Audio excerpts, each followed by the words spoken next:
செங்கோல் மீடியா பார்வையாளர் அனைவருக்கும் வணக்கம். தினசரி தேர்தலுடைய கள நிலவரங்களை நீங்கள் உடனுக்குடன் தெரிந்து கொள்வதற்கு எங்களுடைய சேனலை மறக்காம சப்ஸ்கிரைப் பண்ணுங்க. அனல் பறந்து கொண்டிருக்கின்றது தேர்தல் பிரச்சாரம். அதுவும் குறிப்பா தலைவர்களுடைய தொகுதிகளில் பாத்தீங்கன்னா சூடு பறக்கவே அனல் பறந்து கொண்டிருக்கின்றது. பிரச்சாரம் மட்டுமல்ல, அங்கே பணப்பட்டுவாடாகவும் மிக அபரிவிதமான வகையில விநியோகம் செய்யப்பட்டு வருகிறதுக்கு அதுக்கு நிலையில் தயார்படுத்தப்பட்டு வருகின்றது என்ற தகவல்கள் நமக்கு வந்திருக்குது.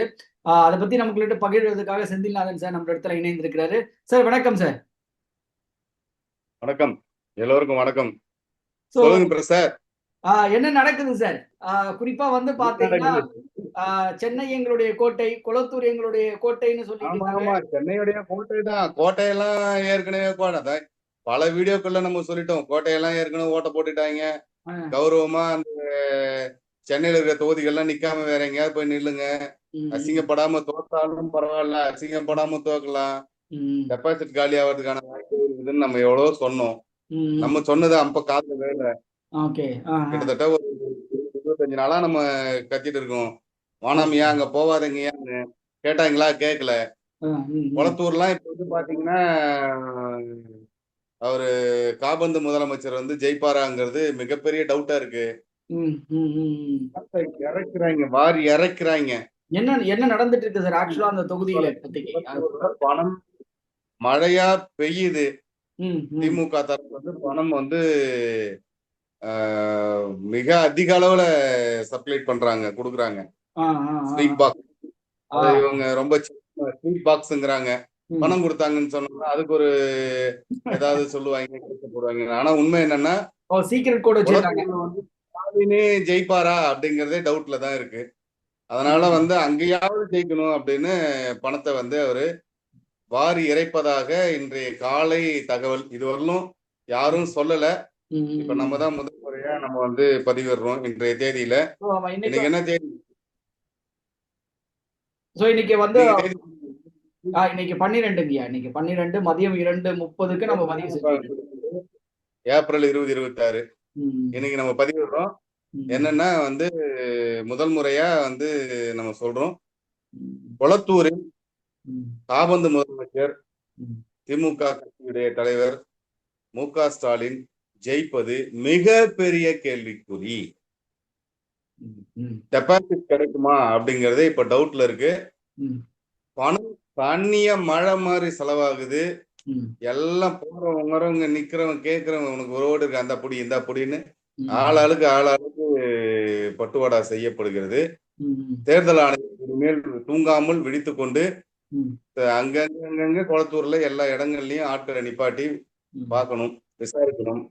அப்புறம் கார்கள் நேரா பார்க்கிங் எங்க அவ்வளவா தமிழ்நாடு ஃபுல்லா கார்களை எங்க போட்டு பார்க் பண்ண முடியும்?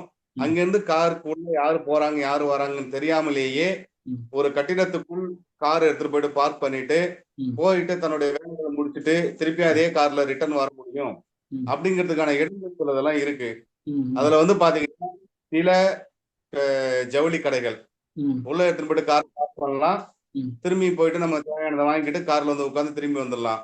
போறவங்க பணத்தோடு போறாங்களா இல்ல திரும்பி வரும்போது மொத்தமா பணத்தை எடுத்துட்டு மக்களுக்கு டிஸ்ட்ரிபியூட் பண்றதுக்காக எடுத்துட்டு வராங்களா, இங்க இருந்து அங்க எடுத்துட்டு போயிட்டு வைக்கிறாங்களா இல்ல அங்க இருந்து இங்க எடுத்துட்டு வராங்களா அப்படிங்கிறது மிகப்பெரிய கேள்விக்குறி. சோ பணம் பதுக்கப்படுகிறதுனா ஏதோ குப்பஞ்சுப்பங்கிட்ட எல்லாம் பணம் கொடுத்து பதுக்கல, ஏதோ கிராமத்துல விவசாயிகிட்ட எல்லாம் கொடுத்து பதுக்கல. எங்கெல்லாம் பதுக்கப்படுது அப்படின்னு கரெக்டா கணக்கெடுத்து பாத்தீங்கன்னா நமக்கு கிடைத்த தகவல் படி ஜவுளி ஸ்டோர்ஸ், நகை கடைகள், ஹோட்டல்ஸ், பெரிய பெரிய ஹோட்டல்கள், பெரிய பெரிய ஸ்டார் ஹோட்டல்ஸ், பெரிய பெரிய கிளப்புகள், பெரிய பெரிய கிளப்புகள், அடிஷனல் தகவல் எம்எல்ஏ ஹாஸ்டல், இந்த மாதிரியான இடங்கள்ல பணம் பதுக்கப்பட்டு இருக்கு அப்படிங்கிறது தான் நமக்கு கிடைத்த தகவல். எல்லாம் மக்கள் பேசிக்கிறது தான். இப்ப நம்ம ஒண்ணு இது வச்சு பார்க்கல. அங்கங்க நம்ம கேட்கும்போது மக்கள் சொல்ற தகவல் என்னன்னா, வழக்கமாகவே செக்கிங் நடக்காத விஷயங்கள், இப்ப செக்கிங் பண்ண முடியாத விஷயங்கள் அப்படின்னு சொல்லி பாத்தீங்கன்னா தலைமைச் செயலகத்துக்கு உள்ள போயிட்டு செக் பண்ண முடியாது. அங்கே நீங்க எவ்வளவு நாள் பணம் பதுக்கி வைக்கலாம், ஒன்னும் பிரச்சனையே இல்லை. அதுக்காக அங்க பதுக்கி வச்சிருக்காங்க அப்படின்னு நம்ம ஊர்ஜிதமா சொல்ல முடியாது. எங்கெல்லாம் பதுக்க முடியும் அப்படிங்கறத சொல்றோம். அடுத்தது எம்எல்ஏ எவ்வளவு வேணா பணம் பதுக்கி வைக்கலாம். யாரும் அனாவசியமா உள்ள போய் பண்ண முடியாது. 2. 3வது பெரிய பெரிய கிளப்ஸ், அந்த கிளப்புகள்ல நீங்க யாரோட உள்ள போலாம், எவ்வளவு வேணா எடுத்துட்டு போலாம், திரும்பி வரும்போது எவ்வளவு வேணா எடுத்துட்டு வரலாம், எவ்வளவு வேணாலும் அங்க சேஃப்டி பண்ணி வைக்கலாம், யாருக்கும் தெரியாது. 3. அடுத்தது வந்து மிக பெரிய பெரிய ஹோட்டல்ஸ், லாட்ஜஸ், பெரிய பெரிய ஹோட்டல் லாட்ஜோட இருக்கு இல்லைங்களா, அது ஃபுல்லாவே எவ்வளவு வேணாலும் நீங்க எடுத்துட்டு போயிட்டு பதுக்கி வைக்கலாம், எடுத்துட்டு வரலாம். யாரு கேட்டாலும் ஹோட்டலுக்கு போறாங்க, ஏதோ சூட்கேஸ் எடுத்துட்டு போறாங்க, துணி எடுத்துட்டு போறாங்க, எடுத்துட்டு வராங்க அப்படிங்கிற மாதிரி தான் தெரியும். பெரிய பெரிய நகைக்கடைகள், அது கோல்டா எடுத்துட்டு வந்துருவாங்க. அங்க எடுத்துட்டு போகும்போதும் கோல்டா எடுத்துட்டு போயிட்டு வச்சிருவாங்க, வரும்போது அங்க இருந்து கோல்டா கொண்டு வந்துருவாங்க. சோ அதனால அதுவும் வெளியில பெருசா தெரியாது. பெரிய பெரிய துணி கடைகள், ஏதோ துணி வாங்க போனாங்க, பெரிய பெரிய பேக்ல துணி எடுத்துட்டு வராங்க அப்படிங்கிற மாதிரி தான் எல்லாரும் நினைப்பாங்க. அதுவும் வெளியில யாருக்கும் தெரிய போறதே கிடையாது. துணி கடையில அந்த இதுலயே வந்து எல்லாத்தையுமே கார் பார்க்கிங்லயே எல்லாத்தையும் எடுத்துட்டு வந்து அழகா வந்து பேக் பண்ணி கொடுத்துருவாங்க, வண்டியில எடுத்துட்டு வந்துருவாங்க. ஸோ பில் எல்லாம் இருக்கும், யாரு கேட்டாலும் இந்த துணி அப்படின்னு சொல்லி ஈஸியா காமிச்சுக்கலாம், அந்த மாதிரி. ஸோ இது இல்லாமல் கட்டிடங்கள், புதுசா கட்டப்படக்கூடிய கட்டிடங்கள், பெரிய பெரிய அடுக்குமாடி கட்டிடங்கள், பெருசா கட்டக்கூடிய மிகப்பெரிய அடுக்குமாடி கட்டிடங்கள், அங்க இருக்கக்கூடிய இடங்கள், அங்க இந்த மாதிரி சில ஸ்பெசிபிக்கா சொல்லணும்னா. அதற்கப்புறம் கடலில் வந்து போட்டு, சில மீன்பிடி போட்டுகள், அந்த மீன்பிடி போட்டுக்கு இப்ப என்னன்னா இவங்களுக்கு ரொம்ப சௌகரியமான ஒரு விஷயம் என்னன்னா, இப்ப ஒன்னும் புயல் வராது, ஒன்னும் வராது, பெஞ்சா கொஞ்சோண்டு மழை வேணா 2-3 நாளைக்கு பெய்யலாம். ஆனா புயல் வர்றதுக்கான வாய்ப்பு கிடையவே கிடையாதுங்கிறதுனால எவ்வளவு பணம் வேணாலும் கடல்ல சர்க்குலேட் பண்ணிக்கலாம். ஒரு இடத்துல இருந்து ஷிப் பண்றதுக்கு கடல் மார்க்கம் வந்து ரொம்ப ரொம்ப ஈஸி அப்படின்றதுனால சிம்பிளா ஒரு இடத்துல இருந்து ஷிப் பண்ணிடுவாங்க. கடற்கரை மார்க்கமா அதிகமா வாய்ப்பு இருக்குன்னு சொல்ல வரீங்க. ஆமா, கோஸ்டல் ஏரியாஸ் எல்லாமே வந்து இப்போ வந்து இவங்க தேர்தல் ஆணையம் வந்து ரொம்ப கவனமா இருக்கணும். கோஸ்டல் ஏரியா ரொம்ப easiest way to transfer the money one area to another one of the area.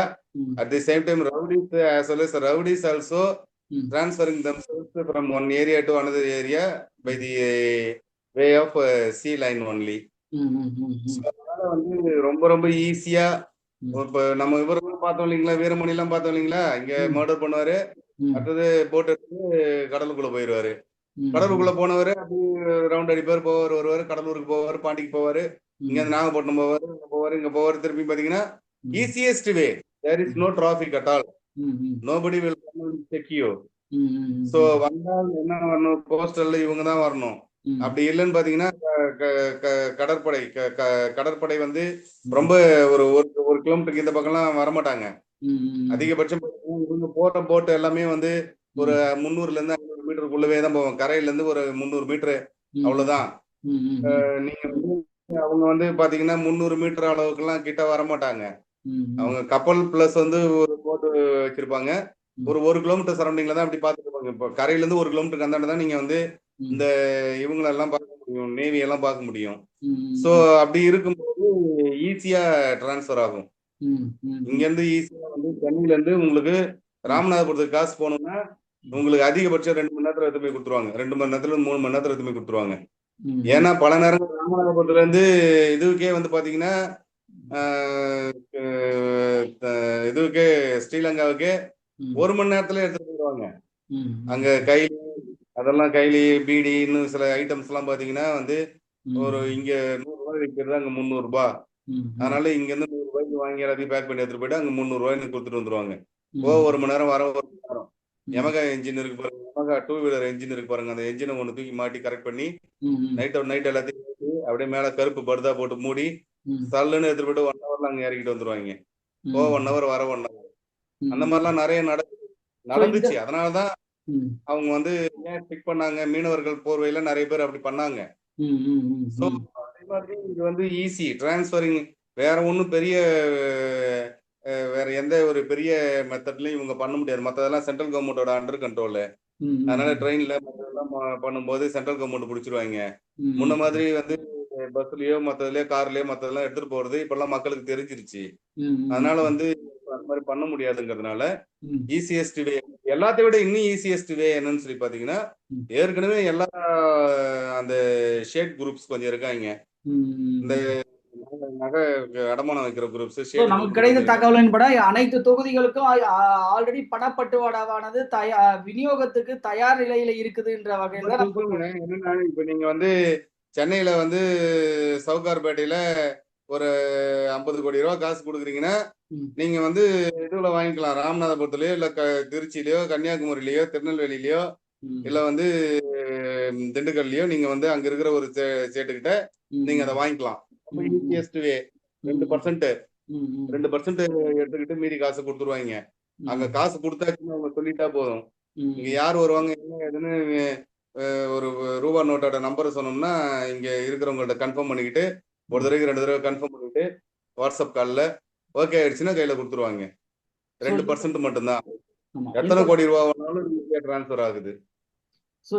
அவங்க டிரான்ஸ்ஃபர் அவுட் பண்ணாங்க அப்படின்னா நல்லா இருக்கிற டைம்ல காலையில 3 மணில இருந்து 8 மணி வரலும் கிட்டத்தட்ட ஒரு 7 மணி வரலும் போலீஸ் செக்கிங் எப்பவுமே இருக்காது, எங்கேயுமே இருக்காது. அது தூங்குற டைம், பாத்ரூம் அது இது போற டைம், ரெஸ்ட் ரூம் போயிட்டு ரெஃப்ரெஷ் ஆகுற டைம்ங்கிறதுனா அந்த டைம்ல இருக்காது. அந்த டைம்ல ஈஸியா டிரான்ஸ்ஃபர் பண்ணிடுறது மணியை ஆல் ஓவர் தமிழ்நாடு ஃபுல்லா, இந்தியா ஃபுல்லாவே இது நடந்துட்டு தான் இருக்கு. ஸோ தேர்தலுக்கு முன்னாடியே பண விநியோகத்தையே ஒரு சேவையாக செய்யக்கூடிய ஏஜென்ட்ஸ் வந்து already they hold the cash in the all the constitutions நீங்க சொல்ல வரீங்க அப்படின்னா இல்லைங்களா சார்? எல்லா வழிகள்லயும் வந்து மணி வந்து போகுதுங்க. ஃபுட் டெலிவரி மாதிரி போகுது. நீங்க என்ன ஒரு ஃபுட்டையே பிரிச்சா பார்க்க முடியும்? பிரிச்ச ஃபுட்டை வாங்குவானா? வாங்க மாட்டான். ஃபுட் டெலிவரி அப்படிங்கிற பேர்ல போகுது. ராபிடோல மணி போகுது. எல்லா வழிகள்லயும் மணி வந்து போயிட்டு அங்கங்க கொடுத்துட்டு தான் இருக்காங்க. ஆட்டோக்கள், ராபிடோ, ஃபுட் டெலிவரி இப்படி எல்லாம் மணி வந்து போயிட்டு கொடுத்துட்டு தான் இருக்காங்க. என்னத்தை கொடுத்தாலும் டெபாசிட் அப்படிங்கிறது இப்ப கஷ்டம் தான். என்ன கொடுத்தாலும் மக்கள் வாங்கிப்பாங்க. ஆனால் வந்து ஓட்டு கிடைக்கிறது ரொம்ப ரொம்ப கஷ்டம். நம்ம ஏற்கனவே சொன்னது, நம்ம அன்னைக்கு அனலைஸ் பண்ணி சொன்னோம், அதை தான் இப்ப எல்லாரும் சொல்றாங்க. ஆமாங்க, ஒரு சில இடங்கள்ல டிஎம்கேக்கும் டிவிகேக்கும் தான் வந்து போட்டி, சில இடங்கள்ல ஏடிஎம்கேக்கும் திமுகவுக்கும் போட்டி, சில இடங்கள்ல ஏடிஎம்கேக்கும் டிவிகேக்கும் திமுகவுக்கும் போட்டி. இப்போ ஒண்ணு ஒண்ணா சொல்றாங்க. நம்ம அந்த அந்த இதுவரை வைஸ் பிரிச்சுக்கிட்டே வந்தோம். சென்டர் வைஸ் பிரிச்சுட்டே வந்தோம். Centre, B centre, C centre, D centre, நம்மளோட பழைய வீடியோக்கள்ல அதெல்லாம் இப்ப வந்து ஒவ்வொருத்தரும் அனலைஸ் பண்ணி சொல்றாங்க. ஆமா, இந்த நிலைமையில அது 8000 ரூபாய் கூப்பன் கூட விநியோகப்படுத்திட்டு இருக்காங்க. 8000 ரூபாய் கூப்பன் கூட இப்ப பிரிண்ட் அடிச்சு கொடுத்துட்டு இருக்காங்கன்ற தகவல்களும் கூடுதலாக இப்ப வந்திருக்குது. சோ 8000 ரூபாய் கூப்பன் கொடுக்கட்டுங்க. 8000 ரூபாய் கூப்பன் கொடுத்தா என்ன கிடையாது? எந்த கூப்பன் கொடுத்தா என்ன கிடையாது? எந்த கூப்பன் கொடுத்தாலும் என்ன? இப்ப இருக்கிற கடைகள்ல முக்காவாசி கடை யாரோட கடை? அவங்க கடை தானே. இதுக்கப்புறம் கடையில காசு போட முடியல, ஜவுளி கடையில காசு போட முடியல, நகை கடையில காசு போட முடியல, இந்த எலக்ட்ரானிக்ஸ் அது விற்கிற கடைகளை காசு போட முடியலங்கிறதுனால தான் துபாய்க்கு எடுத்து போயிட்டு காசு கொடுக்குறாங்க. ஏன்னா முன்ன மாதிரி ஸ்விஸ் பேங்க்லயும் போட முடியல. ஸ்விஸ் பேங்க்ல வந்து போட்டாங்கன்னா எடுக்கக்கூடாதுன்னு சொல்லி இந்தியா வந்து ப்ரெஷர் கொடுத்து கட் ஆஃப் பண்ணிடுச்சு. அவங்களுக்கு இந்தியாவுக்கு ஒரே ஒரு விஷயம் என்னன்னா, இது வரலும் போட்டவங்களை பத்தி நாங்க கேட்கல, விட்டுருங்க. ஆனால் இனிமேல் யாரும் போறதை அலோ பண்ணக்கூடாதுன்னு சொல்லி ஸ்ட்ரிக்டா இவங்க வந்து புடிச்சிட்டாங்க. அதனால ஸ்விஸ் பேங்க்ல போட முடியாது. இப்பெல்லாம் வேறு வழி இல்லாமல் இங்க இருந்து போயிட்டு வெளிநாட்டுல கொடுத்து அங்க இருந்து முதலீடு நாங்க எடுத்துட்டு வந்து இங்க பண்றோம்னு சொல்லி சொந்த காசு எடுத்துட்டு போயிட்டு அங்க கொடுத்து அதே காசு இங்க எடுத்து வந்து முதலீடு பண்றாங்க பினாமி பேர்ல. சோ இந்த நிலைமையில சார் இன்னைக்கு பணப்பட்டவடாவும் இலவச பரிசு பொருட்களும் தாராளமயமாக விநியோகிக்கப்படுவதற்கு தயார் நிலையில் இருக்கக்கூடிய இந்த சூழ்நிலையில தேர்தல் ஆணையம் என்ன செய்யும் சார்? இப்ப அவங்க என்னதான் பண்ணுவாங்க? ஒருவேளை இதை மீறி தேர்தல் நடைபெறுமா? இல்ல தேர்தல் ஆணையம் அந்த ஒரு சில அதிக குறிப்பிட்ட தேர்தல் ஆணையம் வந்து உங்களுக்கு மாடல் கோட் ஆஃப் கான்டாக்ட் எப்போ வருதோ அப்பல இருந்து தேர்தல் ஆணையம் கையில வந்து டோட்டலா இது வந்து போகுது. சோ தேர்தல் ஆணையம் வந்து அவங்களுக்கு வந்து நிறைய பவர்ஸ் வந்து இருந்தாலும் அந்த பவரை வச்சுட்டு செயல்படுத்துற அளவுக்கு அவங்கள்ட்ட யாரை வச்சு செயல்படுத்த முடியும்? லோக்கல் பாடிஸ் தான். Local police, local RTO, local RTO, லோக்கல்ல இருக்கக்கூடிய அந்த பஞ்சாயத்து அமைப்புகள், இவங்களை வச்சுதான் பண்ண முடியும். அவங்க வந்து பெருசா வேற பெருசா செவகரத்துல இருந்து ஆளை இட்டுன்னு வந்துட முடியாது. சென்ட்ரல் கவர்மெண்ட் வந்து அவங்களுக்கு தேவையான ஃபோர்ஸ் கொடுக்கணும். நீங்க லோக்கல்ல இருக்கக்கூடிய போலீஸ வச்சு நீங்க கார் செக் பண்றதோ மத்ததெல்லாம் செக் பண்றதோ இதெல்லாம் வந்து இதெல்லாம் முதல்ல அவாய்ட் பண்ணணும். நீங்க வந்து லோக்கல் போலீஸை இறக்கி விட்டு முதல்ல நீங்க வந்து இந்த எலெக்ஷனுக்கு நீங்க வந்து செயல்படுங்கன்னு இவ்வளவு காலம் 5 வருஷம் ஒருத்தர்கிட்ட அடிமையா இருந்தவங்க ம், ம், ம், ஒண்ணும் இல்லையா? ம், இப்ப எப்படி அவருக்கு எதிராக செயல்படுவாங்க? ம். சரியா? எப்படி செயல்படுவாங்க? ம், இப்ப நீங்க தலைமையில இருக்கிறவங்க மட்டும் மாத்திட்டா எல்லாம் மாறிடுமா? ஓவர் நைட்ல எல்லாமே மாறிடுமா? மாறாது. அப்போ வந்து எலெக்ஷன் அப்படிங்கிறது வந்து இந்தியாவுல வந்து எலெக்ஷன் கமிஷன் அப்படிங்கிறவங்கள்ட்ட நீங்க பொறுப்புகளை கொடுக்கறது கிட்டத்தட்ட நீங்க கோட் ஆஃப் கான்டாக்ட் வரதுக்கு முன்னாடி 6 மந்த்துக்கு முன்னாலேயே அவங்கள்ட்ட நீங்க அவங்களுக்கு தேவையான ஆட்களை ப்ரொவைட் பண்ணி ம், ம், முன்னாடியே எல்லாம் தயார் நிலையில இருக்கணும். ம், ம், ம், So, ம், அவங்களுக்கு ஒரு இங்க எப்படி போலீஸ் டிபார்ட்மெண்ட்ல எப்படியெல்லாம் அவங்களுக்கு வந்து ஆட்கள் வச்சிருக்காங்களோ அது மாதிரி இவங்களுக்கும் ஒரு இன்டெலிஜென்ஸ் கொடுக்கணும். ம், எங்கெல்லாம் பணம் வச்சிருப்பாங்க, எங்கெல்லாம் எடுத்துட்டு வந்து இவங்க வந்து பட்டுவாடா பண்ணுவாங்க ம், அப்படிங்கறதெல்லாம் அவங்களுக்கு ஓரளவுக்கு முன்னக்கூட்டியே தெரியணும். ஸோ ம், எலெக்ஷன் கமிஷன் மேல நமக்கு வந்து நம்பிக்கையும் அதே நேரம் இந்த மாதிரி இல்லீகல் ஆக்டிவிட்டி பண்ணக்கூடியவங்களுக்கு வந்து பயமும் வரணும்னா ம், கொஞ்சம் முன்னாடியே அவங்களுக்கு வந்து அந்த சுதந்திரத்தை கொடுத்து ம், நீங்க கோட் ஆஃப் கான்டாக்ட் வரதுக்கு முன்னாடியே அவங்களை அனலைசிஸ் பண்றதுக்காக அவங்கள முதல்ல நீங்க வந்து இங்க போஸ்ட் பண்ணி ரெடி பண்ணி வைக்கணும். சும்மா ம், இருக்கக்கூடிய டைம்னு எலெக்ஷன் கமிஷன் எல்லா நேரத்திலயும் ஒர்க் பண்ணுதுன்னு சொல்ல முடியாது. பட் எல்லா நேரத்திலும் போஸ்டட் பர்சன் எல்லா ம், நேரத்திலயும் டியூட்டில தான் இருக்காங்க. ஆனா ம், அவங்களால எல்லா நேரத்திலயும் ஒர்க் பண்றாங்க. எல்லா ம், நேரத்திலயுமே இந்தியாவுல வந்து எலெக்ஷன் வந்துகிட்டே இருக்கு ம், கிடையாது. அப்படி ம், இருக்கும்போது மீதி இருக்கிற நேரங்கள்ல நீங்க அவங்களுக்கு ஃபோர்ஸஸ் கொடுக்கணும். ம், கொடுத்து ஒரு ஒரு ஏரியாவிலையும் அவங்க அனலிசிஸ் பண்றதுக்கு அவங்களுக்கு வந்து நீங்க பர்மிட் பண்ணணும். ம். அப்போ அவங்க அனலிசிஸ் பண்ணி பண்ணி வச்சிருந்தாங்கன்னா கரெக்டா இந்த மாதிரி நேரங்கள்ல யூஸ் ஆயிடும் அவங்களுக்கு. So, எங்க போய் பிடிக்கணும்? சும்மா ரோட்ல போய் நின்றுகிட்டு போற வர கார்ல பணம் எடுத்துட்டு போறது பிடிச்சி இவன் 5 கோடி கொடுத்தான், 2 கோடி கொடுத்தான், 3 கோடி கொடுத்தான், இங்க ம், நகை இருந்துச்சு அது அங்க போகிறதே வேற. எல்லாம் பல லட்சம் கோடி ரூபாய் வந்து டிரான்ஸ்பர் ஆயிட்டு இருக்கு.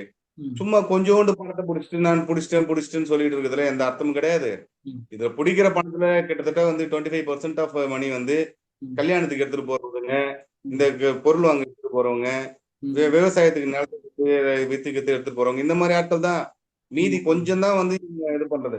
கடைசி எண்ட் ஆஃப் தி ப்ரொசீஜர்ல ம், அவங்க வந்து கால்குலேட் பண்ணி பார்த்தாங்கன்னா ம், இதுல அரசியல் கட்சிகளோட பணம் அப்படின்னு சொல்லி பாத்தீங்கன்னா ஒரு 20% கூட கிடைக்காது. அப்ப ம், மீதி எல்லாம் பணம் கொடுக்காம இருக்காங்க. ம், பணம் நாளை வந்து கொடுக்க போறாங்க. இந்த 2 3 நாளுக்கு அப்புறம் பணம் வந்து பட்டுவாடா பண்ண போறாங்க. ம், இது சர்வசாதாரணமா நடக்க போகுது. ம், அந்தந்த ஏரியால இருக்க கிளை செயலாளர்ல இருந்து வட்ட செயலாளர்ல இருந்து ஒன்றிய செயலாளர்ல இருந்து எல்லாருக்கிட்டையும் பணம் இருக்க போகுது. அப்போ நீங்க இவங்க வந்து யாரை வந்து கண்கொத்தி பாம்பா பார்க்கணும்? ஒரு எலெக்ஷன் கமிஷன் அங்க இருக்கக்கூடிய அரசியல் கட்சி, அரசியல் சார்பு இருக்கக்கூடிய ஆட்கள், அவங்களுடைய ஃப்ரெண்ட் சர்க்கிள், அவங்களுக்கு யார் யாரெல்லாம் வராங்க போறாங்க, அவங்களுக்கு முழு அதிகாரத்தை கொடுக்கறது மட்டும் இல்ல, ம், அவங்களுக்கு இந்த வசதிகள்லாம் பண்ணி கொடுக்கணும். அவங்க யார் ம், கூட பேசுறாங்க, என்ன பண்றாங்க, எல்லாமே அவங்களுக்கு ஓரளவுக்காவது அட்லீஸ்ட் பேசுறது ஒட்டு கேட்க தேவையில்லை.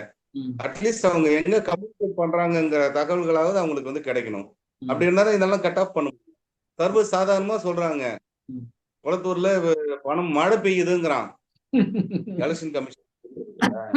ஆமா ஆமா பணம் கிடைத்த மழை தகவல். பெய்யுதுங்க அப்படிங்கிறாங்க. ஆனா ம், எலெக்ஷன் கமிஷனுக்கு தெரியல. ம், இது இது எப்படி ம், இது எப்படி சொல்லுங்க பார்க்கலாம். இதை மாறணும் அப்படின்னா ம், இன்னும் வந்து அதிகாரங்கள் வந்து ஸ்பிளிட் பண்ணி எல்லார் கையிலயும் அதிகார குவிப்பு நடக்காமல் அதிகாரத்தை ஸ்பிளிட் பண்ணி கொடுக்கணும். ம், ம், ஸ்பிளிட் பண்ணி கொடுத்தாதான் அவங்களால வேலை பார்க்க முடியும். ம், இல்லைன்னா வேலை பார்க்க முடியாது. இப்ப நேற்று அவர் லெட்டர் எழுதுறாரு பாலண்ணா, இந்த ம், மாதிரி வந்து எங்களுக்கு வந்து விஜிலன்ஸுக்கு சரி ரைட் ஓகே, இன்னைக்கு வேற ஒருத்தர் போட்டாச்சு, ம், வேற ம், ஒருத்தருக்கு இன்ஃபர்மேஷன் கொடுத்தாங்க. ம், இப்ப என்ன அதனால என்ன விஜிலன்ஸ் என்ன இழுத்து மூடிட்டு போயிட்டாங்களா? ம், நாளைக்கு திருப்பியும் போட தான் போறாங்க, எஃப்ஐஆர் போட தான் போறாங்க, மத்தெல்லாம் பண்ண தான் போறாங்க. ம், எதுக்கு சொல்றேன்னா ம், அதிகாரத்தை குவிக்காமல் இந்த மாதிரி இப்ப இப்ப இப்ப தேர்தல் ஆணையம் ஒழுங்கா தானே வேலை பார்க்குது. உடனே ஆளை மாத்திட்டு உடனே போட்டாங்க. ஆனா ம், வேலை வேற ஒருத்தர் போட்டாங்க. ம், சரிங்களா? அவங்களுடைய வேலையை கரெக்டா செய்யறாங்க. அவங்களுக்கு இன்னும் பவர்ஸ் கொடுக்கணும். இன்னும் அவங்களுக்கு ஆட்களை வந்து ப்ரொவைட் பண்ணணும். ம், ஃபெசிலிட்டிஸ் கொடுக்கணும். இந்த மாதிரி விஷயங்கள்லாம் அவங்களுக்கு பண்ண பண்ண பண்ண பண்ணதான் எப்ப பார்த்தாலும் அவங்களுக்கு டெப்டேஷன் இந்த மாதிரியான ஒரு ஜனநாயக நாடு, உலகத்துக்கே ஒரு வழிகாட்டியா இருக்கக்கூடிய ஒரு ஜனநாயக நாடு. இதுல வந்து தேர்தலுக்காக முறையான தேர்தல் நடத்துறதுக்காக என்ன பண்ணாலும் தப்பு இல்லை. எவ்வளவு அதிகாரங்கள் அவங்களுக்கு வாரி வழங்கினாலும் தப்பே கிடையாது. ம், நியாயமான முறையில் எவ்வளவு அதிகாரங்கள் வேணாலும் வாரி வழங்கணும், அவங்களுக்கு வாரி கொடுக்கணும், அவங்களுக்கு ம், சப்போர்ட் பண்ணணும். அவங்க ஒர்க் பண்ண ரெடியா தான் இருக்காங்க. ம், ம். சரிங்க தகவல்களுக்கு நன்றி. ஸோ ஒரு பக்கம் போனா மணிகிணி கடந்தா கொண்டு வாங்க, செலவுக்காக ஆகட்டும். ஸோ தகவல்களுக்கு நன்றிங்கய்யா. குளத்தூர் பக்கம் எட்டி பார்த்து மணி கொண்டு வாங்க. ஸோ கொளத்தூர் தொகுதியில வந்து பாத்தீங்கன்னா இந்த பணப்பட்டுவாடாவுக்கு பணமழை பொழிக்குதுன்னு மக்கள் எல்லாமே இன்னைக்கு பேசிக்கிட்டு இருக்கிறாங்க. அந்த தகவல்கள் நமக்கு வந்திருக்குது. ஸோ அதன் அடிப்படையில் தான் நம்ம இடத்துல தகவல்களை சார் பதிர்ந்திருக்கிறாரு. ஸோ கொளத்தூர் தொகுதி மட்டுமல்ல, தமிழகம் முழுவதுமே பணப்பட்டுவாடாவானது விநியோகம் பண்ணுவதற்கு தயார் நிலையில் இருக்கின்றது. பல்வேறு இடங்களில் பல்வேறு குறிப்பிட்ட இடங்களை சொல்லியிருந்தாரு. ஸோ துணிக்கடைகள், நகை கடைகள், கடல் மார்க்கங்கள் சொல்லிட்டு நிறைய மாற்று முறைகளில் பணம் விநியோகத்துக்கு தமிழகத்தினுடைய தேர்தலை சந்திப்பதற்கு மாதிரி பாதுகாப்பு அரசாங்கம், காபந்து அரசாங்கம் தயார் நிலையில இருக்குதுன்னு சொல்லியிருக்காங்க. இந்த சூழ்நிலையத்துல முக்கியமாக இந்த நேரத்துல தேர்தல் ஆணையம் ஆம்புலன்ஸையும் அவங்க வந்து போயிட்டு ஹாஸ்பிட்டல்ல நிறுத்தின உடனே செக் பண்ணணும். ஆம்புலன்ஸ் கிளம்புற இடத்துலயும் செக் பண்ணணும். நீங்க வழியில நிறுத்த வேண்டாம்.